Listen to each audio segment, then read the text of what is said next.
Hello friends, ఇందాక ఒక video పెట్టాను ఇన్వెస్ట్మెంట్ స్ట్రాటజీస్ మీద. ఇప్పుడు నేను సమ్ ఆఫ్ ది స్ట్రాటజీస్ చెప్పాలనుకుంటున్నాను. జనరల్గా ఇన్వెస్ట్మెంట్లో మన అప్టైట్ బట్టి విచ్ టైప్ ఆఫ్ మోడల్లో ఇన్వెస్ట్ చేయొచ్చు అనేది చెప్పొచ్చు అనమాట.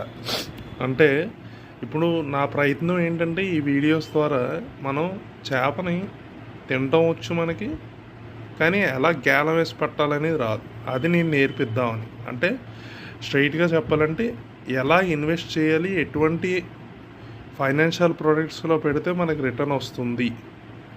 కొంతమంది అప్టైట్ ఎక్కువ ఉంటుంది, అంటే రిస్క్ టేకింగ్ అప్టైట్ ఎక్కువ ఉంటుంది అండ్ రిటర్న్స్ చెప్పలేము, ఒక్కొక్కసారి నార్మల్గా వస్తుంది. జనరల్గా జనం ఏమంటారంటే నువ్వు ఎక్కువ రిస్క్ తీసుకుంటే ఎక్కువ రిటర్న్ వస్తుందని. అది తప్పు. ఎందుకంటే చాలామంది, నా ఎగ్జాంపుల్, నేను రిస్క్ టేకింగ్ కెపాసిటీ ఎక్కువ ఉంది కానీ నాది రిటర్న్ పెద్దగా రాలేదు స్టార్టింగ్లో. తర్వాత స్ట్రాటజీ మార్చి నా రిస్క్ టేకింగ్ అప్టైట్ని తగ్గించుకుని రిటర్న్స్ బాగా పెంచుకున్నాను. ఎలాగా అంటే మ్యూచువల్ ఫండ్స్లో ఇన్వెస్ట్ చేసుకుని, తక్కువ మ్యూచువల్ ఫండ్స్లో ఇన్వెస్ట్ చేసింది, బట్ స్టాక్ మార్కెట్లో చాలా బాగా ఇన్వెస్ట్ చేశాను. అది కూడా అన్నీ ఒక షేర్లోనే పెట్టలేదు. ఎందుకంటే మన వారెన్ బఫెట్ తాతగారు ఏం చెప్పారంటే, don't put all your eggs in one tray or in one place. So నేను నా దగ్గర ఉన్న అమౌంట్ని నేను స్ప్లిట్ చేశాను. ఫర్ ఎగ్జాంపుల్, మీ దగ్గర ₹1,00,000 ఉన్నాయనుకోండి, కొన్ని రిలయన్స్లో, కొన్ని టీసీఎస్లో, కొన్ని విప్రోలో అలా పెట్టచ్చు. అది వన్ ఆఫ్ ది స్ట్రాటజీ. ఇంకొంతమంది ఏం చేస్తారంటే, నేనే గొప్ప, నాకంటే స్మార్ట్ ఇన్వెస్టర్స్ కూడా ఉన్నారు.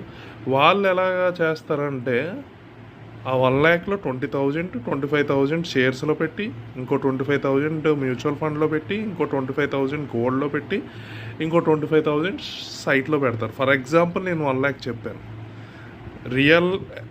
రియాలిటీ ఏంటంటే మనకి బోల్డ్ అనే అమౌంట్ ఉన్నప్పుడు, ఆర్ హై శాలరీ మనం డ్రా చేస్తున్నాం అనుకోండి, లైక్ 50 lakhs 60 lakhs అలాగా, అప్పుడు మనకి ఇంకా చాలా అవకాశం ఉంటుంది అన్నమాట మ్యాక్సిమైజ్ చేసుకోవడానికి. ఇంతటికి ఇంకొక ఎగ్జాంపుల్ నేను చెప్పదలుచుకుంటున్నాను ఇక్కడ. మనకు చాలామందికి అనిపిస్తుంది, మన రియల్ లైఫ్లో మనకు చేస్తున్న కంపెనీలో కానీ మన ఫ్రెండ్స్లో కానీ ఒకరికి 12 lakhs శాలరీ ఉంటుంది, ఇంకోరికి 9 or 10 lakhs ఉంటుంది. బట్ లాంగ్ రన్లో చూసుకుంటే ఎవరికైతే తక్కువ ప్యాకేజ్ ఉందో వాడు గ్రో అవుతూ ఉంటాడు. అంటే వాడు అన్ని అసెట్స్ కొనుక్కుని అన్నీ హ్యాపీగా ఉంటాడు. ఇక్కడ మన హ్యాబిట్స్ కూడా ఇంపార్టెంటే. ఎందుకంటే మనం చూస్తే ఏంట్రా అబ్బా మనకు పెరగట్లేని, అబ్బా వీడికి ఎలా పెరిగిపోతుందిరా అని అనిపిస్తుంది. బట్ వాడు ఆ వచ్చిన 10 లక్షలు